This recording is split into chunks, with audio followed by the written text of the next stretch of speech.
السلام علیکم، میں ہوں آصف عثمان اور آپ اس ٹائم میرے یوٹیوب چینل گفتگو ود آصف میں میرے ساتھ موجود ہیں۔ آج ہمارے ساتھ وجاہت علی موجود ہیں جو بین الاقوامی امور میں پی ایچ ڈی کی ڈگری کر رہے ہیں اور پاکستان اور بھارت کے تنازع پر ایک تحقیقی کتاب بھی تحریر کر چکے ہیں۔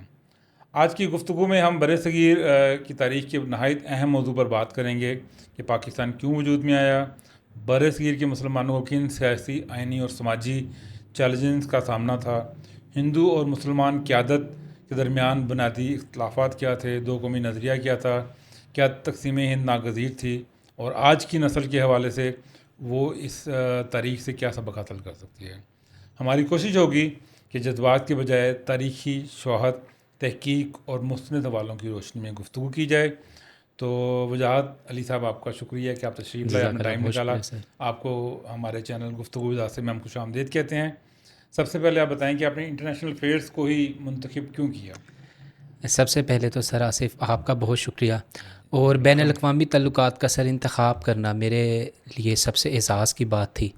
میں سمجھتا ہوں کہ ہر ملک یا ہر ریاست کے لیے یہ بہت ضروری ہے کہ اس کے جو شہری ہیں وہ اپنے قومی حالات کے ساتھ ساتھ اپنے بین الاقوامی حالات سے بھی آگاہ رہیں۔ جی بالکل۔ تو اس میں سب سے ہمارے پاس جو ضروری ایک بین الاقوامی حالات کے تناظر میں ایک سبجیکٹ آتا ہے وہ ہے انٹرنیشنل ریلیشنز، یا ہم اس کو کہتے ہیں انٹرنیشنل افیئرس۔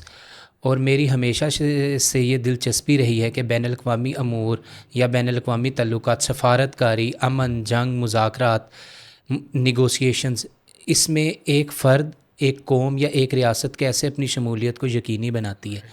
اور خاص طور پہ جیسے ہم دیکھتے ہیں کہ پاکستان جب اپنے وجود سے، جب پاکستان کا سیاسی وجود یقینی طور پہ، جب پاکستان کا سیاسی وجود یقینی طور پہ بن گیا، یا پاکستان جب پاکستان کی مارز وجود میں آیا، جب پاکستان مارز وجود میں آیا، تو اس میں ہم دیکھتے ہیں کہ پاکستان کو شروع سے ہی کافی زیادہ بین الاقوامی مسائل، قومی مسائل درپیش تھے۔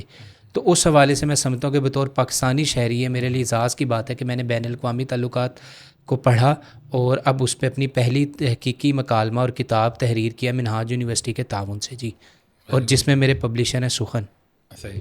تو میں ناظرین کو بتاتا چلوں، ان کی وجاہت علی کی یہ کتاب ہے، یہ عنقریب مارکیٹ میں دستیاب ہوگی، اس کی اوپننگ بھی عنقریب ہو جائے گی، ایسے ہی جی بالکل، مارکیٹ میں آ چکی ہے، مارکیٹ میں آ چکی ہے، اور بس یہ آپ کے ساتھ اور جو ہمارے سینئر دوست ہیں ان کے تعاون سے ہم اس کو پروموٹ کر رہے ہیں۔ تو بیسکلی آج ہمارا جو ٹاپک ہے، ہم آپ کی کتاب کے بارے میں بھی ڈسکس کریں گے، ہم پاکستان انڈیا کے ریلیشن اور ان کی کنفلکٹس کے بارے میں بھی ڈسکس کریں گے، لیکن سٹارٹ کرتے ہیں ہم، کیونکہ 14 اگست بھی آ رہا ہے تو ہم پاکستان کے قیام کی وجوہات جاننے کی کوشش کرتے ہیں کہ پاکستان کے قیام کی کیا وجوہات بنی کہ ہمیں ایک علیحدہ ملک کی ضرورت پڑی۔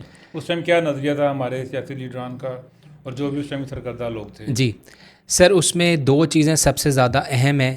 ایک تو ہم سمجھتے ہیں کہ بطور مسلمان، ویسے تو یہ پوری دنیا یا پوری جتنا ورلڈ ہے، اٹس اے یونیورسل، اور اسلام ایک یونیورسل کانسیپٹ ہے۔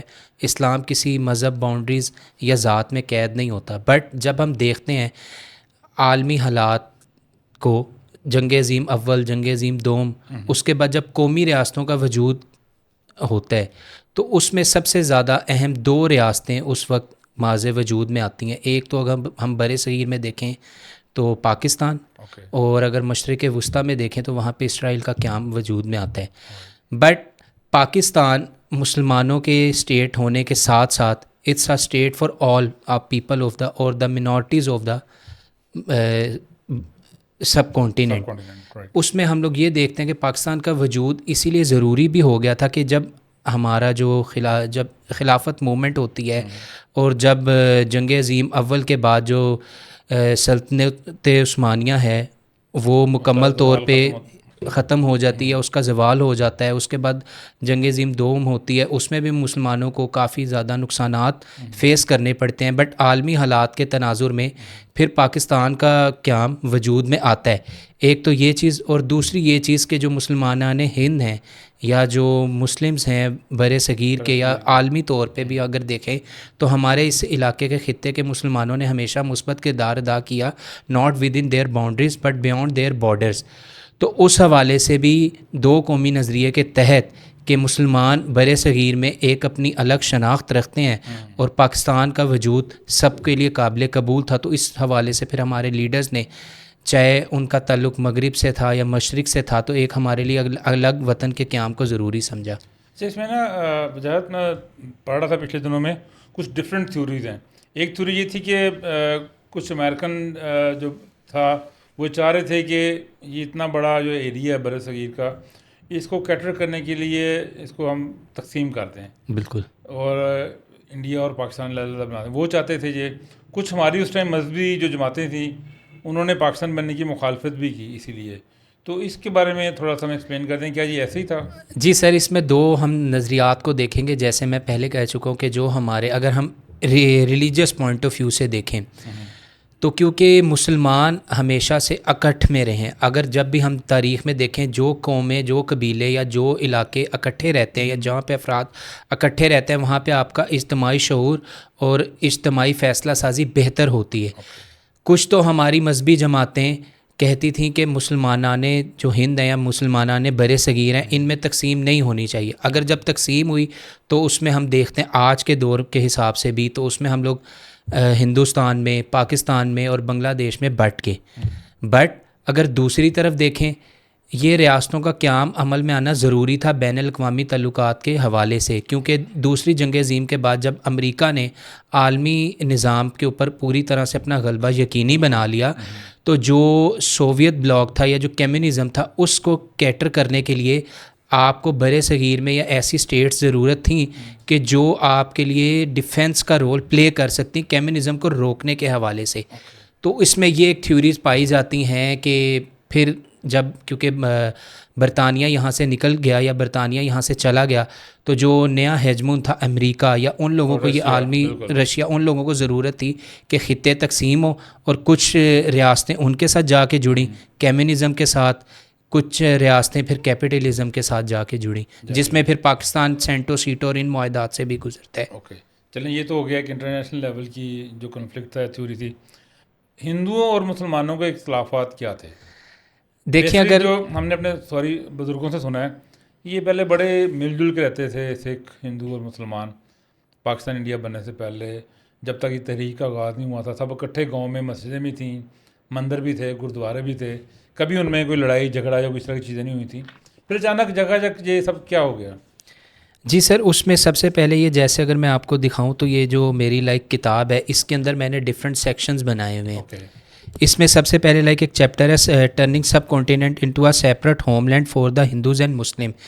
اس میں نے according to the theoretical framework of international relations اور کمیونل ہارمونی یا کمیونل ڈفرینسز کے ذریعے دیکھنے کی یہ کوشش کی ہے یا سمجھنے کی کوشش کی ہے کہ آپس میں ریاستیں یا کوئی قبائل یا لوگ یا منورٹیز یا میجورٹیز کیوں کٹتی ہیں. دیکھیں پہلے ہم اس پورے خطے میں ہندو مسلمان سکھ وغیرہ سب اکٹھے رہ رہے تھے بٹ جب یہاں پہ کمیونل ٹینشنز کو فیول کیا گیا خاص طور پہ ہندوز میں اور مسلمز میں اور ان کے گروپس کو یا ان کی پارٹیز کو ڈیوائیڈ کر دیا گیا تو وہ ڈویژن اس حد تک بڑھ گئی کہ پھر ان دونوں کو ہندو اور مسلمانوں کو اپنے وجود کو برقرار رکھنے کے لیے الگ الگ ریاستوں کی ضرورت پڑ گئی.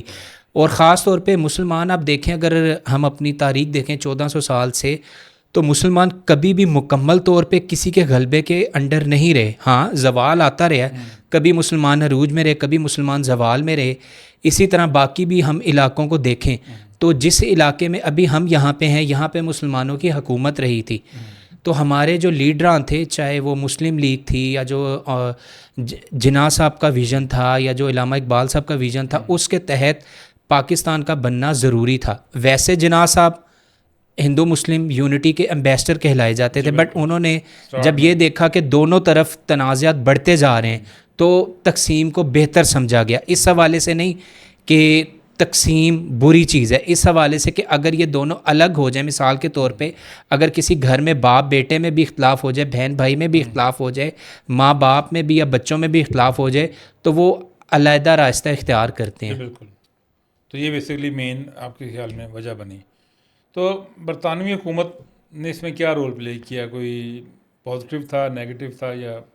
سر اس میں دو چیزیں ہم دیکھ سکتے ہیں. اگر ہم انسانی بنیاد یا انفرادی طور پہ تو دیکھیں ہم کہیں گے جی برطانیہ سے ہمارے بہت سارے معزز جو حکمران گزرے یا جو ہمارے لوگ تھے وہ پڑھنے بھی جاتے تھے برطانیہ، کیونکہ اس ٹائم ایک عالمی طاقت تھا، وہاں پہ سیکھنے بھی جاتے تھے. بٹ دوسری جگہ ہمیں برطانیہ کی ڈیوائڈ اینڈ رول کی پالیسی بھی نظر آتی ہے کہ تقسیم کرو اور حکمرانی کرو. صحیح. تو بٹ اگر اس کو ہم اگر دوسری طرف سے دیکھیں، چاہے وہ پھر ہندوؤں کے لیڈر تھے یا مسلمانوں کے لیڈر تھے یا سکھ لیڈرز تھے، میجورٹی لوگ وہ برطانیہ سے ہی پڑھ کے آ رہے تھے.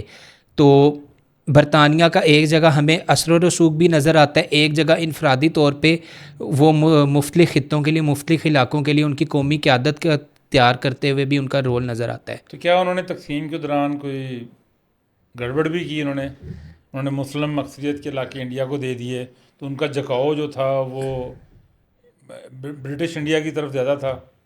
جی سر، اس میں ہم دیکھتے ہیں جیسے کہ جو ہمارے پاس مور دین 500 اسٹیٹس ہمارے پاس جو یہاں پہ موجود تھیں برِ صغیر میں، یا اٹس راؤنڈ اباؤٹ 530 اور 536 اسٹیٹس. تو جگہ پہ پرائیویٹلی تھی، پرنسلی اسٹیٹ تھیں، جس طرح یہ خان گڑھ اور اس طرح مختلف. جی جونا گڑھ ہو گیا، مسلم اسٹیٹ، کچھ مسلم اسٹیٹ تھیں، کچھ پرنسی اسٹیٹس تھیں، کچھ ہندو اسٹیٹس تھیں. ارادہ یہی تھا کہ ہر کسی کو اس کی برابری کے ساتھ تقسیم کیا جائے. بٹ ڈیوائڈ اینڈ رول کی پالیسی میں یہ اختیار کیا گیا، جہاں ہندو تھے اکثر کے جو راجا یا مہاراجا تھے یا رولر تھے وہ مسلمس تھے، جہاں کچھ مسلم رولر تھے ان کی آبادی ہندو تھی. تو اس طرح سے بھی اس ڈیوائڈ کو بھی یوز کیا گیا. خاص طور پہ اس کی سب سے بڑی مثال ہمارے پاس کشمیر کی ہے کہ وہاں پہ میجورٹی پاپولیشن تو مسلمس کی تھی، بٹ جو راجا تھے وہ دوسری طرح سے تھے. تو اس وجہ سے بھی آپ دیکھتے ہیں کہ وہاں پہ بھی تقسیم ہوئی، اور وہاں کے جو راجا تھے وہ کس طرح سے پھر بعد میں ہندوستان کے ساتھ جا کے ملے، جبکہ وہ رائٹ تو اس اسٹیٹ کا پاکستان کے ساتھ آ کے ملنے کا تھا، بننے کا تھا. جونا گڑھ کا ایشو تھا، حیدرآباد کا پھر ایشو تھا. تو یہ بہت سارے ہمارے پاس تنازعات یا یہ ایشوز ہم فیس کرتے ہیں. آج اگر دیکھیں جس طرح جو ہمارے سکھ بردر اینڈ سسٹرز ہیں، جو ان کی ہولی پلیسز ہیں ننکانہ صاحب اور یہ پورا پنجاب، ننکانہ صاحب میں سکھوں کی جو ہولیسٹ پلیس ہے، لائک جس طرح ہم کہتے ہیں کہ ہمارے لیے مکہ مدینہ سب سے اہم ہے، سکھ کہتے ہیں ان کے لیے ننکانہ صاحب میں جو گرو صاحب کی باقی جگہیں وہ سب سے زیادہ اہم ہے. تو اس طرح یہ ہم دیکھتے ہیں کہ تنازع اور تقسیم ہمیں نظر آتی ہے. صحیح. یعنی کہ برٹش والوں نے جاتے جاتے بھی ایک تنازعات کی بنیاد رکھ دی، بالکل، نئی اسٹیٹس کے درمیان جو تاکہ دیکھیں، کیونکہ جب ابھی ہم یہ تو کہتے ہیں وہ چلے گئے، تو ایک تھا کہ وہ فزیکلی تو ہم سمجھ سکتے ہیں کہ جو مطلب عالمی طاقتیں تھیں یا عالمی طرز حکمرانی میں جو ریاستیں یا قومیں انوالو تھیں وہ فزیکلی تو چلی گئیں، بٹ آج بھی ان کا with the perspective of post colonialism یا پوسٹ کلونیل اسٹیٹس ان کا انفلوئنس ہم پہ ہے. مطلب جو ریاستیں جنگ عظیم دوم کے بعد تشکیل پائی تھیں، آفٹر کلونیلزم تشکیل پائی تھیں، ان کو پوسٹ کلونیل اسٹیٹ کہا جاتا ہے. تو like it's India, Bangladesh and Pakistan, they are the post colonial states. Please تو ہمیں وجاہت یہ بتائیں کہ پاکستان کا نظریاتی مقصد کیا تھا، اور کیا ہم اس نظریاتی مقصد پہ قائم رہے؟ بالکل. اس میں دیکھیں جی، ہم کوئی بھی نظریہ مکمل طور پہ مشکل سے ہی غالب آ پاتا ہے یا اس کو مشکل سے ہی برقرار رکھا جاتا ہے جب تک اس نظریے کے پیروکار مکمل طور پہ اس نظریے کی پیروی نہ کریں. ہاں، اگر ہم عوامی سطح پہ، انفرادی سطح پہ کہیں، بالکل پاکستان کا نظریہ آج بھی ہے، اور پاکستان نے 1973 کے آئین میں اس چیز کو مزید بطور ریاست اسلام کو ایز اے آئیڈیالوجی اڈاپٹ کر لیا. اب ہم یہ نہیں کہہ رہے وہ کیا صحیح کیا کیا غلط کیا، بٹ اسٹیٹ اور عوام کی ضرورت تھی اور عوامی خواہشات کے مطابق یہ کام کیا گیا تھا. تو I think it's a good thing. تو اس میں ہم دیکھتے ہیں کہ ہاں، کیا پاکستان ایک پیورلی ویلفیئر اسٹیٹ بن سکے؟ ابھی تک مکمل نہیں بنا. کیا پاکستان ایک پیورلی ریلیجیس ہے کہ تھیوکریٹک اسٹیٹ بھی بن سکے؟ وہ بھی نہیں بن سکا، کیونکہ دیکھیں اس میں ہمارے پاس جناح صاحب کا ویژن یا جناح صاحب کا نظریہ آتا ہے کہ Pakistan will never be a purely complete theoretical state, but it will be it's more like a Islamic welfare or Muslim welfare state. اس میں ہم یہ دیکھتے ہیں کہ یہ چیزیں ہمیں زیادہ نظر آتی ہیں. اوکے، اچھا چلیں، پاکستان بن گیا، انڈیا بھی بن گیا، تو کیا آج کا پاکستان اپنے جو بانیوں کا ان کا ویژن تھا، سر سید احمد خان ہو گئے، قائد اعظم ہو گئے یا علامہ اقبال ہو گئے، ان کے مطابق ہم گزار رہے ہیں؟ ان کے ویژن کے مطابق؟ جی اس سوال کا میں جواب دو طرح سے پلیز دینا چاہوں گا جو ہماری آنریبل آڈینس ہے. دیکھیں آنیسٹلی تو میں کہوں گا عوامی سطح پہ تو ہم یہ کوشش ہمیشہ سے کرتے آئے اور کر بھی رہے ہیں. مثال کے طور پہ جس طرح برِ صغیر میں جو سر سید احمد خان صاحب تھے، علی گڑھ کی جو تحریک چلی تھی، ان کا یہ نظریہ تھا کہ وہ مسلمانوں کو ایجوکیٹ کریں انگریزی طرز تعلیم کے ساتھ. جو تعلیم یا جو حالات اس وقت اثر و رسوخ رکھتے تھے اس میں ہم لوگ اپنے آپ کو انہینس کریں. اس کے ساتھ ساتھ ہم دیکھتے ہیں کہ جو مسلم علماء اسکالرز یا جو ڈفرینٹ دارالعلوم ہیں یا ڈفرینٹ مدارس ہیں، ان کا بھی ایک بڑا پازیٹیو رول نظر آتا ہے. تو آج اگر ہم اس چیز کو دیکھیں کیا ہم اپنے جو فاؤنڈنگ فادرز تھے کے نظریے پہ مکمل طور پہ رہے یا کامیاب ہوئے؟ ہاں، ہم یہ کہہ سکتے ہیں کہ ان کے نظریے کو ہم نے چھوڑا نہیں. یہ بھی نہیں ہے کہ مکمل طور پہ ہم اس پہ عمل درآمد کر سکیں. مثال کے طور پہ جناح صاحب کا ایک بڑا آئیڈیل ویژن تھا کہ Pakistan will be a parliamentarian or constitutional state. اب وہ ہمیں دیکھنا ہوگا کہ کیا آیا موجودہ عالمی نظام میں جہاں پہ ٹیکنوکریٹک گورننس آ رہی ہے، جہاں پہ ٹیکنالوجی کا غلبہ آ رہا ہے، کیا وہاں پہ پبلک ول، کیا وہاں پہ کنسٹیٹیوشنز، کیا وہاں پہ پارلیمنٹس اتنی فعال رہیں گی جس کا نظریہ ہمارے آنریبل فاؤنڈنگ فادرز نے دیکھا تھا؟ اس چیز کو ہمیں آج کے حالات کے مطابق پلیز اینالائز کرنا پڑے گا. اوکے، تو اب آتے ہیں آپ کی بک کی طرف. جی، تو آپ کی جو ریسرچ ورک ہے اس میں آپ نے لکھا ہوا کہ understanding the problematics of conflict and cooperation between Pakistan and India relation. جی، تو یہ اتنا بڑا لمبا نام رکھا ہے، اس کا تو میں پہلے مطلب بھی بتا دیں. ہم تو پینڈو سے بندے ہیں. نہیں سر، آپ سے ہم نے سیکھا ہے، آپ ہمارے استاد ہیں، محترم ہیں. ہاں جی. جی یہ بالکل جی، یہ میرے سے ابھی سے سوال نہیں ہو رہا، یہ سوال مجھ سے بہت پہلے جی ہوتا رہا. دیکھیں پہلے جتنی بھی کتابیں یا تحقیق کی گئی ہے وہ اس بات پہ کی گئی ہے کانفلکٹ کا مطلب ہوتا ہے جنگ، وار، یا کوآپریشن، تعاون، مطلب امن کے حوالے سے. میں نے اس کتاب میں خاص طور پہ ہندوستان اور پاکستان کے صرف امن اور تعاون کے مسئلے مسائل کو نہیں دیکھا. میں نے یہ دیکھنے کی کوشش کی ہے کہ وہ کیا مسائل ہیں جن کی وجہ سے یہ امن اور تنازعات جیسے مسائل جنم لیتے ہیں ہندوستان پاکستان میں. اچھا، پہلے تو میں بتائیں کہ آزادی کے بعد دونوں ممالک کے تعلقات کیوں خراب ہوئے؟ ہمیں پرابلمز بتائیں کہ کہاں سے کیا سٹارٹ ہوئی، اس کے بعد پھر ہم بیسیکلی تو اس میں بھی یہ آپ کے جو ویورز ہیں یا جو ہمارے آنریبل آڈینس ہے وہ اس چیز کو کیسے دیکھتے ہیں، it's up to them. I think کہ ہم دونوں ریاستوں نے اپنے فاؤنڈنگ فادرز کے نظریے کو مکمل طور پہ یا پازیٹیولی اتنا زیادہ اڈاپٹ نہیں کیا جتنا ہمیں کرنے کی ضرورت تھی. مثال کے طور پہ ہم دیکھتے ہیں کہ جناح صاحب جب اپنے پاکستان بننے کے بعد انٹرویوز دیتے ہیں تو وہ یہ ذکر کرتے ہیں کہ ہندوستان پاکستان کے تعلقات بھی ایسے ہی ہوں گے جیسے امریکہ اور کینیڈا کے ہیں، because both are the neighbouring state, bordering states. But India میں ہم دیکھتے ہیں جناح صاحب اپنی بہت ساری کچھ پراپرٹیز بھی چھوڑ آتے ہیں. اسی طرح ہم دیکھتے ہیں کہ گاندھی صاحب وہ ماڈل ٹاؤن یا ان ایریاز کی بات کرتے تھے کہ these will be the harmonies areas for the harmony of Hindu Muslims. کیونکہ دیکھیں نا بہت سارے بڑے تاجر یہ اندرون شہر میں رہتے تھے، وہ ہندو تھے، سکھ تھے، ڈفرینٹ لوگ تھے. تو ہم ان کے نظریات اور دیکھیں دونوں اسٹیٹس کے جو فاؤنڈنگ فادر تھے وہ ود ان 1 ایئر اور ود ان مور دین اور ہاف 1 ایئر اپنی زندگی میں کھو بیٹھے تھے، یا وہ مطلب اپنی ریاستوں کو بنا تو گئے بٹ وہ ان کے لیے شاید اگر وہ دونوں رہنما اگر گاندھی صاحب تھے یا قائد اعظم صاحب تھے، اگر وہ میرے خیال سے 5-10 سال اور دونوں زندہ رہتے. کیونکہ دیکھیں ایک جو سربراہ ہوتا ہے اپنی قوم کا، وہ اپنی قوم کے والد کی طرح یا والدہ کی طرح ہوتا ہے. تو اگر وہ لوگ حیات رہتے تو دیکھیں پہلے ہمیں ان میں پولیٹیکل ڈفرینسز بہت زیادہ نظر آتے تھے، پھر تقسیم کے بعد پھر ہمیں دونوں میں رابطے بحال ہوتے نظر آ رہے تھے. یہ چیز ہے جی. ٹھیک ہو گیا. تو بیسکلی جو تعلقات جو خراب ہونے کی مین ریزن تھی وہ تو ایک تو اسٹارٹ میں کشمیر کا مسئلہ اسٹارٹ ہو گیا جو آپ نے پہلے ڈسکس کیا، اس کی غلط تقسیم کی وجہ سے. پھر بیسکلی پانیوں کا مسئلہ اسٹارٹ ہو گیا، واٹرز کا ایشو. تو یہ کیا سمجھتے ہیں یہ مسئلے مین مسئلے ہیں پاکستان اور انڈیا؟ جی بالکل. اس میں ایک چیز دکھانا چاہوں گا، یہاں بک میں نے ذکر کیا water maps between the India and Pakistan. اس میں ہمیں یہ دیکھنا ہوگا بیسیکلی انڈیا اور پاکستان دونوں انوالو ہیں پولیٹکس آف ریسورسز میں. ہاں، بین الاقوامی تعلقات میں یا سیاسیات میں ایک سبجیکٹ ڈسکس ہوتا ہے پولیٹکس آف ریسورسز یا پولیٹکس فار دا ریسورسفلنیس، کہ ہر قوم کے پاس دیکھیں اگر آپ کو یہ کشمیر کا نقشہ ہماری آڈینس کو اس میپ میں یا کتاب میں کہیں پہ بھی نظر آئے تو یہ آپ دیکھ سکتے ہیں کہ جو فلو ہے، فلو آف دا واٹر ہے بٹوین دا سب کانٹیننٹ یا انڈیا اینڈ پاکستان، وہ کشمیر ریجن سے آتا ہے.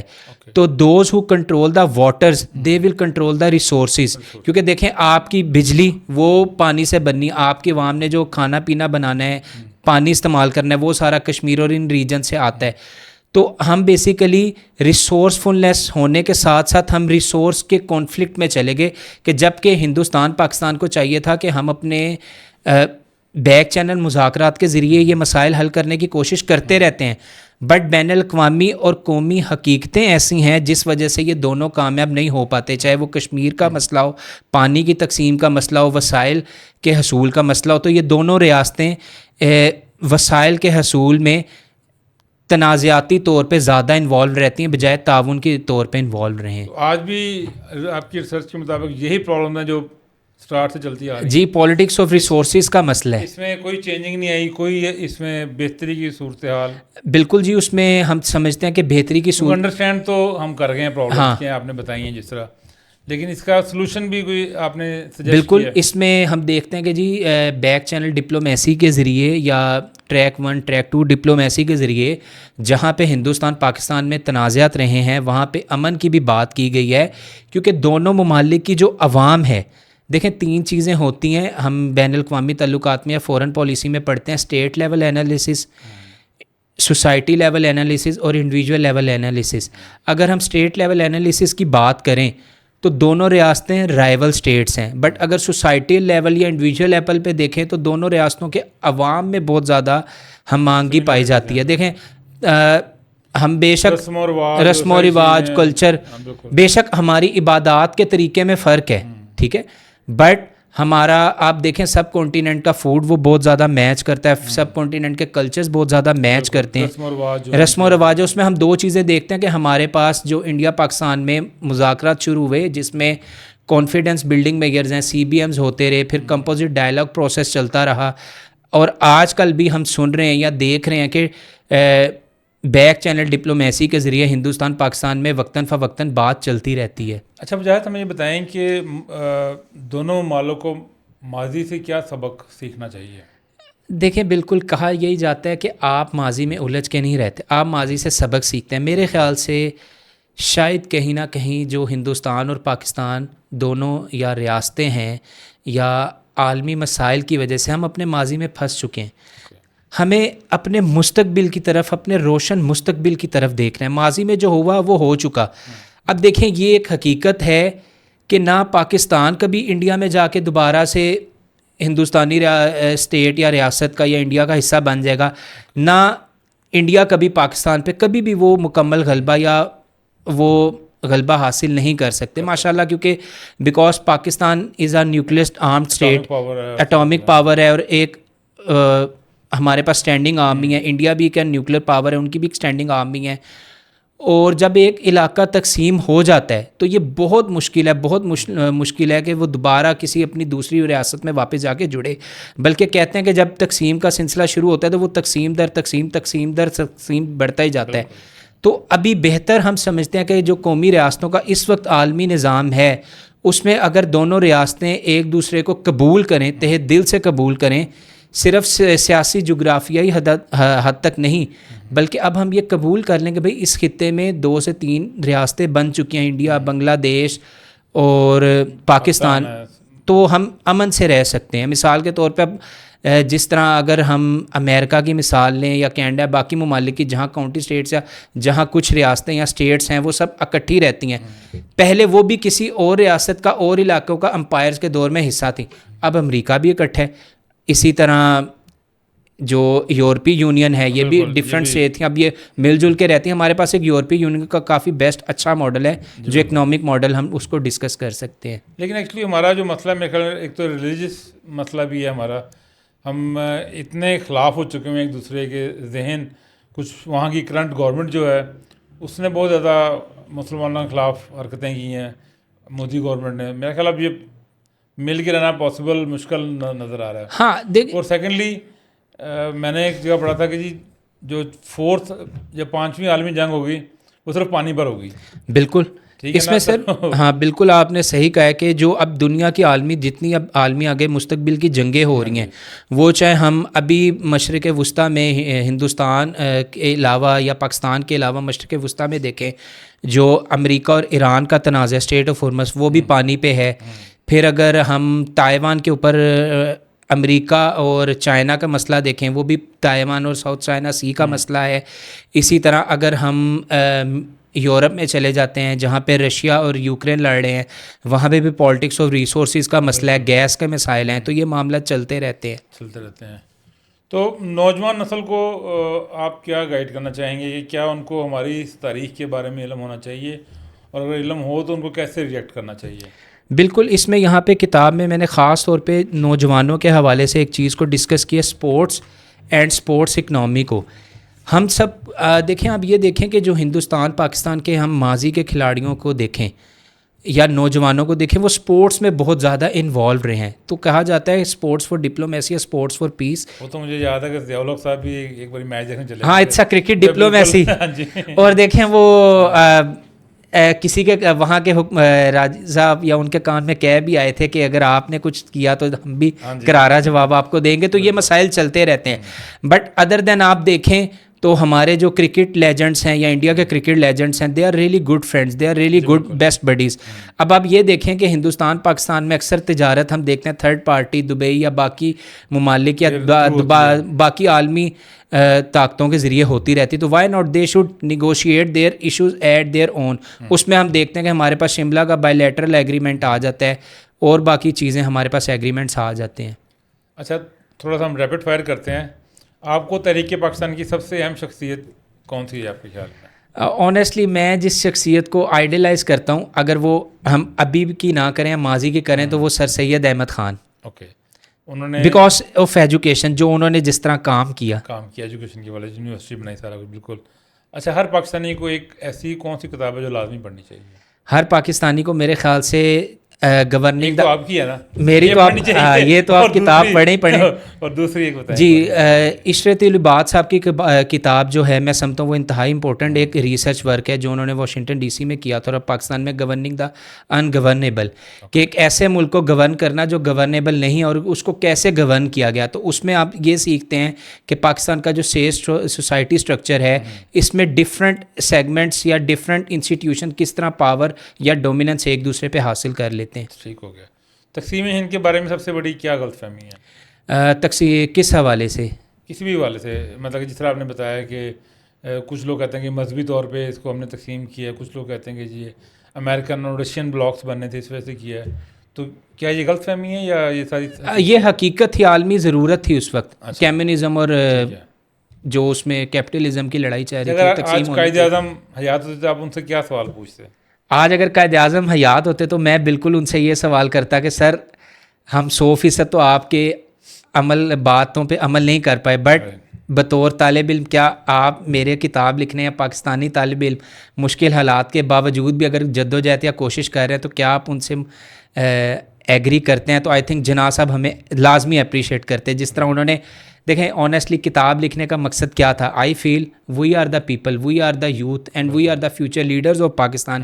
ہمیں اپنے آپ کو آگے لے کے چلنا ہے, ہمیں اپنے ملک کو, اپنی قوم کو, اپنے گھر والوں کو, سب کو آگے لے کے چلنا ہے. فیوچر لیڈر تو آپ نہیں بن سکتے پاکستان میں رہتے ہوئے, آئی تھنک آپ کے پیچھے کوئی آشیرواد نہ ہو. وہ آپ دیکھیں, آپ آشیرواد کی بات ٹھیک کہہ رہے ہیں. اس میں دیکھیں what we need to understand, ہمیں اپنا سیلف بلیو نہیں لوز کرنا. جی بالکل. اگر دیکھیں ہمارا اپنے اوپر پرسنل سیلف بلیو جتنا زیادہ اسٹرانگ ہوگا نا, یہی ایک ایک فرد کا جو سیلف بلیو ہے, جس طرح اقبال کہتے تھے ہر فرد ہے ملت کے مقدر ستارہ, کہ ہر فرد اپنے آپ کو ایک روشن ستارہ سمجھے نا تو ہم ان اندھیروں سے نکل سکتے ہیں. رائٹ.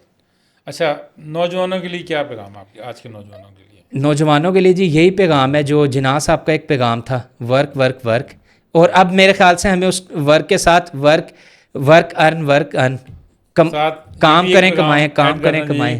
ٹک ٹاک چھوڑ کے ذرا بک ریڈنگ کریں اور کوئی تحقیق کی طرف آئیں اور ان کو سوشل میڈیا سے جی آپ دیکھیں آئی ووڈنٹ سے سر تو ہمارے مینٹور ہیں ان سے ہم نے سیکھا ہے آپ کوئی چیز پلیز یا کوئی ٹک ٹاک چھوڑے نہیں بیسیکلی آپ ان ٹولس کو پازیٹیو یوز کریں بیسیکلی مثال کے طور پہ اب میرے ساتھ بہت سے ینگسٹرز ہیں اسٹوڈنٹس ہیں وہ انوالو ہو رہے ہیں وہ اس کتاب کے حوالے سے اپنی تحقیق کے حوالے سے وہ ٹک ٹاکس پہ ویڈیوز شارٹ کلپس بناتے ہیں ریلز بناتے ہیں کچھ اسٹوڈنٹس ہیں ان کو میں خود اوپیڈ آرٹیکل لکھنا سکھا رہا ہوں رائٹنگ اوپیڈ آرٹیکلز میں خود کر رہا ہوں منہاج یونیورسٹی میں ہمیں ان چیزوں کے حوالے سے بہت گائیڈ کیا جاتا ہے سخن ہے جس طرح ہمارے پبلشر پاکستان کا اب رینونڈ برانڈ ہے جو آرٹ لٹریچر کلچر پہ کام کر رہا ہے آپ اس میں ہمارے ساتھ جڑ سکتے ہیں سی ای او آغا جرار صاحب جی ناظرین ان کا بھی ہم نے انٹرویو کرنا ہے قریب آپ ان کو بھی دیکھیں گے آغا جرار صاحب اور ہمارے جی وہ محترم دوست ہیں ہمارے وہ بھائی ہیں جن کے تعاون سے جی کتاب آئی ہے سخن کے تعاون سے جی اچھا منفرد سے سوال آتا ہے تھوڑے سے چینج ہم کرتے ہیں ان کو اگر پاکستان نہ بنتا تو آج بر صغیر کی صورتحال کیا ہوتی ہے آپ کی نظر میں دیکھیں I think Pakistan is a reality it has to be formed اگر نہ بنتا تو دیکھیں آج باقی لوگوں کی اگر ہم کیا ان کی کنڈیشن ہے یا حالات ہیں دیکھیں جناح صاحب میں کسی کو بالکل بھی میں بلیم نہیں کروں گا نہ ہم بلیم کرنا چاہتے ہیں ایز اے پاکستانی ہم تو فیکٹس پہ بات کر رہے ہیں کہ جناح صاحب نے کہا تھا یو ہیو ٹو پروو دو قومی نظریہ تھا بیسکلی کہ آپ اگر ہمارے ساتھ نہ بھی آئیں کوئی بات نہیں بٹ اگر ہم جس مقصد کے لیے جدوجہد کر رہے ہیں یا ریاست بنا رہے ہیں تو آج ہم دیکھتے ہیں ہمارے بہن بھائیوں کو دوسرے علاقوں میں کتنی ڈیفیکلٹی فیس کرنی پڑ رہی ہے دیکھیں اگر آپ کے پاس اپنا گھر اپنا ملک اپنی قوم یا ریاست یا نہیں ہوگی تو آپ اپنے وجود کو کیسے برقرار رکھ پائیں گے تو کیا آج بھی برصغیر میں وہی مسائل موجود ہیں جن کی وجہ سے پاکستان مارد وجود میں آیا تھا بالکل مسائل وہی کہا جاتا ہے کہ مسائل جوں کہ توں وہاں کے وہیں کھڑے ہیں اس میں جب تک ہر فرد اپنی کنٹریبیوشن نہیں دیتا نا ہمارے مسائل حل نہیں ہو سکتے دیکھیں سب سے بڑا مسئلہ جو جنوبی ایشیا کا یا بر صغیر کا یا ساؤتھ ایشیا کا سب سے بڑا مسئلہ ہے چاہے یہاں پہ اسٹیٹس بن بھی گئی ہیں ہمارے پاس آبادی بہت زیادہ ہے اور کہا جاتا ہے ایک ماہرین کا کہنا یہ ہے کہ جو جنوبی ایشیا یا جو ہمارا خطہ ہے یہاں سے کلائمیٹ مائگریشن ہوگی کہ گرم موسموں کی گرم ہونے کی وجہ سے لوگ یہ خطہ چھوڑ کے جائیں گے دیکھیں پہلے کمیونل ایشوز کی وجہ سے لوگوں میں تقسیم ہوئی علاقوں میں تقسیم ہوئی اب یہاں پہ کلائمیٹ کی وجہ سے یہ اور ریسورسز کی وجہ سے یہ تقسیم زیادہ بڑھے گی رائٹ تو نوجوانوں کی تحریک پاکستان کے بارے میں سب سے پہلے کون سی مستند کتابیں پڑھنی چاہیے تاکہ ان کو اس کی اصل اہمیت اجاگر ہو کیونکہ آج کے نوجوان کو تو پتہ ہی نہیں ہے کہ پاکستان کیسے بنا دیکھیں اس میں تحریک پاکستان میں آپ کسی ایک کتاب کو موضوع بنانے کی بجائے آپ مختلف کتابوں کو پڑھیں آپ ہر جو ہمارے لیڈر تھے جو تحریک جدوجہد آزادی کے جو ہمارے لیڈرز تھے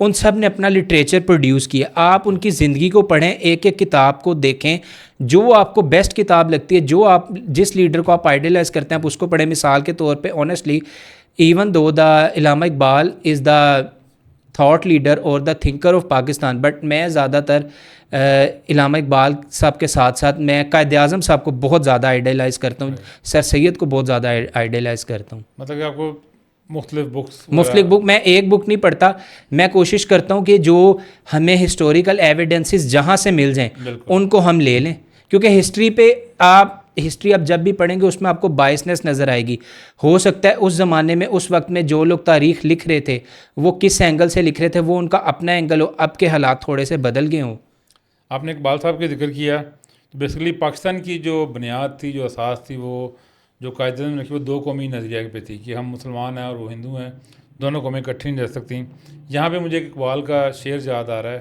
کہ مسجد تو بنا دی شب بھر میں ایمان کی حرارت والوں نے من اپنا پرانا پاپی ہے برسوں میں نمازی بن نہ سکا تو ہم نے ملک تو حاصل کر لیا اپنی عبادات کے لیے اور اپنے مسلمانوں کے لیے لیکن ہم ابھی تک اپنے وہ جو ہمارے مسلمان ہونے کی وجہ ہے ہم ان چیزوں کو ابھی تک ہم تلاش نہیں کر سکے اس پہ ہم ابھی تک کاربند نہیں ہو سکے تو اقبال صاحب نے یہ بڑی خوبصورت بات کہی لیکن اللہ کا شکر ہے کہ ہم آج ایک آزاد ملک میں بیٹھے ہوئے ہیں اور ایک آزاد ریاست میں ہم سوتے ہیں جاگتے ہیں کھاتے پیتے ہیں تو اللہ کا ہمیں لاکھ لاکھ شکر ادا کرنا چاہیے بہت سے لوگ ایسے بھی ہیں جن کو یہ سہولت میسر نہیں ہے اور اللہ سبحانہ تعالیٰ سے ہم دعا کرتے ہیں کہ جو آزادی کی نعمت ہے یہ ہمیں میسر رہے اور اس میں اضافہ ہو اور ہم بہتر طریقے سے زندگی کو گزاریں اور ہمارے جو سرکردران ہیں جو ہمارے لیڈران ہیں وہ اس جو ملک پاکستان کی اساس تھی، جو بنیاد تھی،